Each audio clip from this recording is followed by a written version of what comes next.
Curses are dreadful things. They hurt people and they take lives. They're obviously the natural enemy of human beings who consider themselves the pinnacle of creation. Sorcerers sometimes forget this obvious fact. Perhaps that's because sorcerers have means of fighting curses, or because their senses numb in the face of circumstances so far removed from ordinary life. Either way, they may think they know this fact deep in their bones, but that is not always the case. Even Mai, who knew she wasn't a first-rate sorcerer, had a way to fight back, and that had made her cocky. That's why she hadn't been able to think of such a tactic sooner, using cursed energy to lay a trap beforehand. After using her curse technique, however, she lacked the cursed energy to resist a grade 2 curse. Furthermore, she had been physically exhausted, her pulse pounding, her nose bleeding.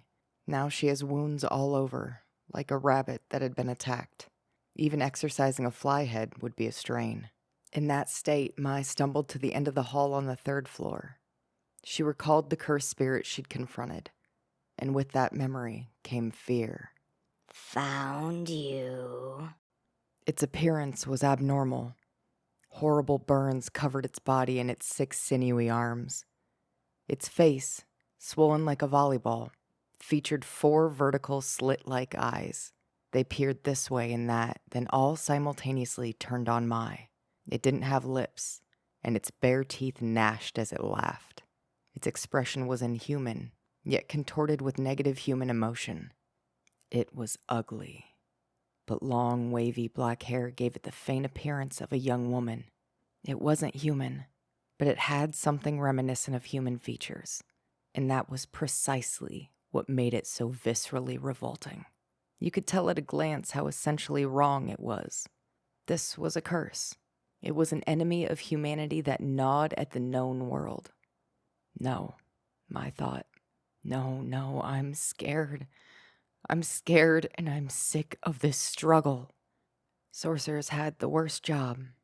Her true feelings welled up within her. Fear so intense it felt like it might freeze her blood made her ears ring. She tried to make a sound, but her throat was too dry. Nonetheless, she swallowed and gritted her teeth. Yu was beside the cursed spirit. She was still breathing, but she wasn't unharmed. Her eyelids were bruised and swollen and her cheeks were misshapen, as if the cursed spirit had corrupted her. Her right leg was bent and broken, so she couldn't have run. Her left arm was missing from the elbow down. Even without the cursed spirit's corruption, she would soon bleed to death.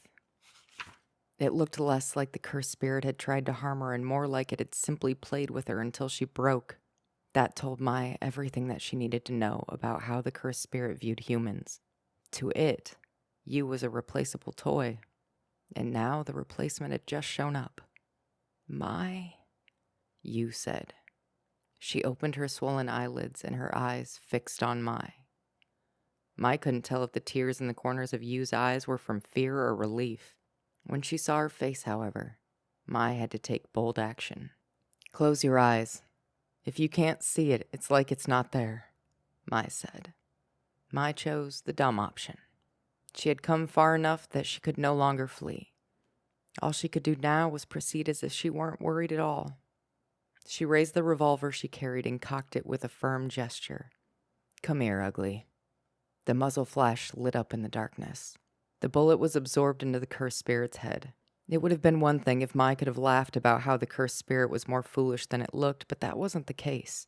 The cursed spirit didn't need to dodge, because Mai hadn't charged the pistol with any cursed energy.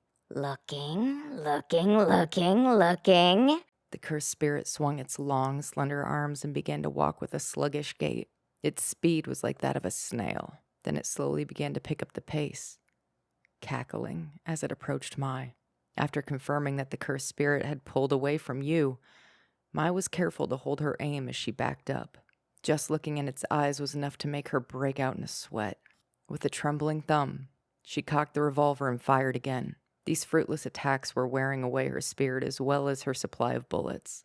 Her aim was off, so the bullet marred the wall. Then the cursed spirit finally started running after her. Mai also took off running at full speed down the hall, but she couldn't afford to lose sight of the cursed spirit. She turned around frequently to train her eyes on it. leading it on with herself as bait. Kicking off the old tiles and pushing off old wallpaper, Mai flew down the dusty stairwell a few steps at a time.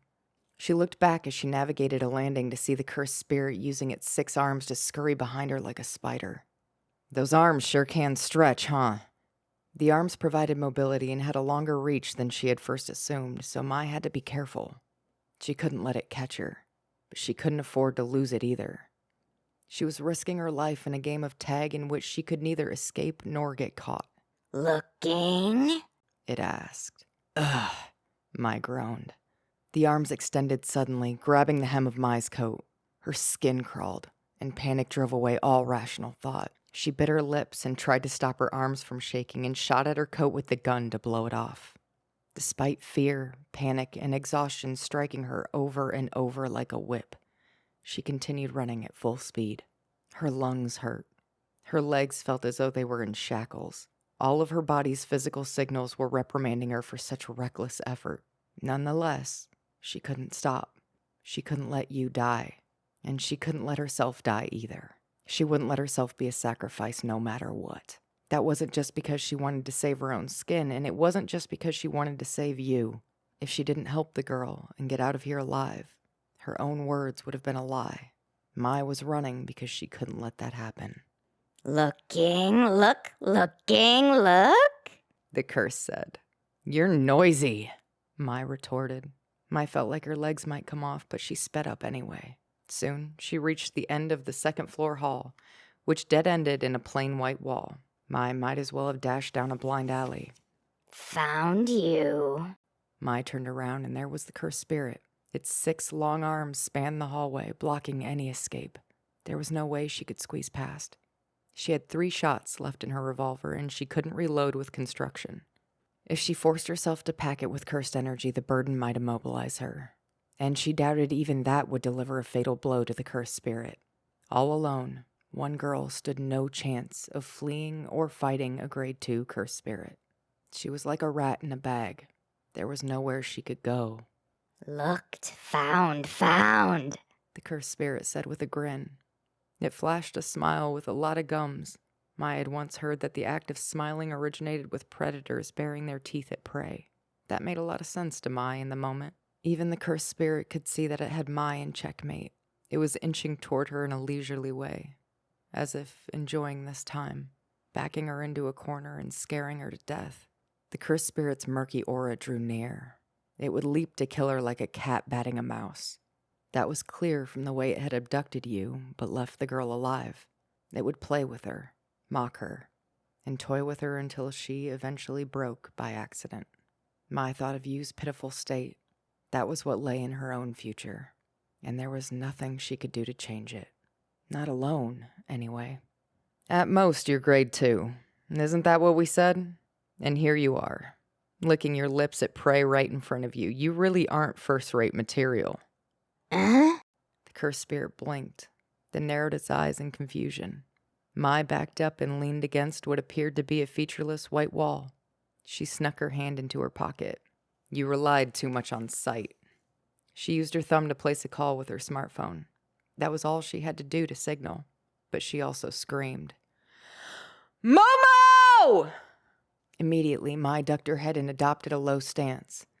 At that moment, what appeared to be a pure white wall fell away, revealing a window through which a fierce wind blew. Ah! What had fallen away was a section of false wall that Mai had created with construction. She could only manage such a feat once a day, and she hadn't been able to create a very strong wall. However, she could hide a single window in a dark hall. Nishimiya didn't need to visually confirm the cursed spirit at Mai's signal. She just needed to blow wind through the window that Mai had opened earlier. And in the narrow hall, there was nowhere to run from the wind, so it struck at full force. The cursed spirit extended its long arms, struggling to cling to the walls. Mai was directly underneath the window, hunkering in the wind block it created, revolver still in hand. She loaded the remaining bullets with what little cursed energy she had left and pulled the trigger. The gun rang out once. Under stress, her body cried out. Her head hurt so badly it felt like it might split open. She could feel blood oozing from her eye sockets, but Mai didn't shut her eyes. She fired the second shot, then a third. The shots struck the cursed spirit. Although they were far from fatal blows, they did loosen its hands. The cursed spirit was blown to the far end of the hall, yet even that lacked adequate force. They couldn't kill it with wind and bullets alone. Even now, Mai lacked the strength to finish it off. But getting it down the hall was enough. Mai's desire to end this fight herself had lessened, and Miwa was waiting at the other end of the hall. "Kasumi, the rest is on you," Mai said. "New shadow style. Simple domain," Miwa said, opening her simple domain with a radius of 2.21 meters. It was a counterattack that a sorcerer could perform almost reflexively. It did not require the use of sight. Nishimiya's wind, Mai's bullets, a corridor with no place to run, and a cursed spirit who was off balance. 3 layers, double backup. When everything fell into place like that, there was no way the cursed spirit could get away.